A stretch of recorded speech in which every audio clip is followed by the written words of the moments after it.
नमस्कार, मी वृषाली पाटील बातमीपत्रात आपलं स्वागत करते। सुरुवातीला पाहूया अशोक चव्हाण यांच्या राजीनाम्यासंदर्भातल्या टॉप 9 बातम्या। अशोक चव्हाणांचा काँग्रेसला रामराम, पक्ष सदस्यत्वासह आमदारकीचाही राजीनामा। अशोक चव्हाण भाजपमध्ये प्रवेश करण्याची शक्यता। भाजपमध्ये जाण्याचा अद्याप निर्णय नाही, अन्य पर्याय पाहिले पाहिजे म्हणून माझा राजीनामा। अशोक चव्हाणांची प्रतिक्रिया। मला पुरेसा वेळ हवा, येत्या 2 दिवसात पुढील भूमिका स्पष्ट करणार। राजीनाम्यानंतर अशोक चव्हाणांची माध्यमांना प्रतिक्रिया। कार्यप्रणाली मला अद्याप माहित नाही। भाजपमध्ये जाण्याचा अद्यापही मी कुठलाही निर्णय अद्याप घेतलेला नाही आणि मी तुम्हाला सांगितल्याप्रमाणे 2 दिवसांमध्ये मी राजकीय भूमिका माझी स्पष्ट करेन। 15 फेब्रुवारीला अमित शहा महाराष्ट्राच्या दौऱ्यावर। शहांच्या दौऱ्यावेळी अशोक चव्हाण भाजपात प्रवेश करण्याची शक्यता। शहांच्या दौऱ्यात मोठे पक्ष प्रवेश होण्याची शक्यता। लोकसभा निवडणुकीपूर्वी काँग्रेसला खिंडार। विधान परिषदेचे आमदार अमर राजूरकरांचाही राजीनामा। काँग्रेसचे आणखी काही आमदार राजीनामा देणार, सूत्रांची माहिती। पटोलेंच्या कारभाराला त्रस्त होऊन काँग्रेस नेते सोडचिठ्ठी देताना पाहायला मिळतील, आशिष देशमुखांची प्रतिक्रिया।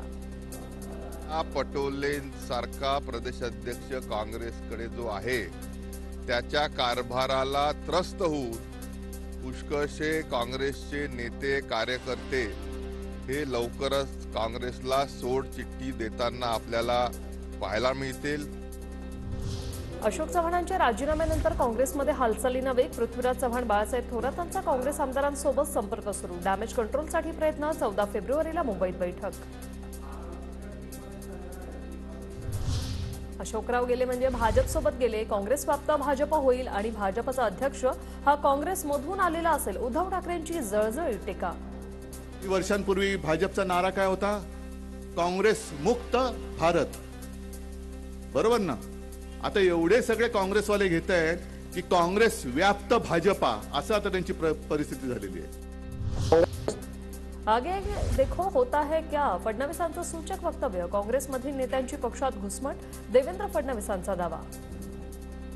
निश्चितपणे काही मोठे नेते भारतीय जनता पक्षाकडे येतील हा मला विश्वास आहे।